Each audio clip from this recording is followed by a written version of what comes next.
আসসালামু আলাইকুম বন্ধুরা, কেমন আছো তোমরা সবাই? আশা করছি ভালো আছো, আর আমি অনেক অনেক ভালো আছি। তো আজকে বেরিয়ে পড়লাম বাইরে থেকে ইফতারি কেনার জন্য। রোজ তো বাড়িতেই বানাই, তো আজকে ভাবলাম একটু বাইরে থেকে কিনে আনি, কারণ আজকে একদমই মন করছিল না যে ইফতারি বানাই, তার জন্য ভাবলাম যে বাইরে থেকেই কিনে আনি। আর শাশুড়ি মাও বলছিল যে বাইরে থেকেই কিনে আনো, আজকে আর বাড়িতে বানাতে হবে না। তো আমি ভাবছি ঠিক আছে, তাহলে কিনেই নিয়ে আসি, কারণ রোজ রোজ বানাতে ভালো লাগে না। তার জন্যই বেরিয়ে পড়লাম রাস্তার ধারে, যে ওসব ভাজি, চপ, তারপরে সিঙ্গাড়া বিক্রি হয় না, ওই সবগুলো কেনার জন্য চলে আসলাম। এখানে না বিকাল হলে একদম মেলার মতো বসে যায় সব।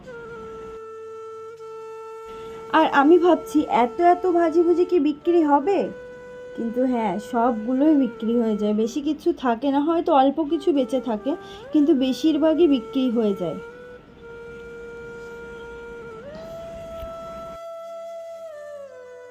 আর ওই যে দূরে প্যান্ডেল মতো দেখছো না, ওটা সারা রাত খোলা থাকে। ওখানটায় হোটেল মতো একটা করেছে, ওটা সারা রাতই খোলা থাকে, ওখানে সেহরির জন্য সবাই আসে খেতে। তারপর হাতে টাইম আছে দেখে আমি একটু মার্কেটের দিকে চলে আসলাম, মানে সবজি মার্কেটের দিকে, কিছু কেনার জন্য। তো দেখো এখানে এত এত পরিমাণে ভিড়, কি আর বলবো। আর বিকালের টাইমে তো প্রচুর ভিড়। শত বাধা পেরিয়ে অবশেষে চলে আসলাম মাছের দোকানে মাছ কেনার জন্য। তারপরে মাছ টাছ কিনে বাড়ি ফিরতে ফিরতেই আমার রাস্তায় আজান দিয়ে দিল। আর মার্কেট থেকে আমার রুমটা কিন্তু অনেকটাই দূরে, তার জন্য আমি শাশুড়ি মার রুমে এখন যাব ইফতারি করার জন্য। এমনিতেই রাস্তায় আজান দিয়ে দিয়েছে, তারপরেও আমি শাশুড়ি মার রুমে গিয়ে নামাজ কালাম পড়ে তারপর ঘরে যাব।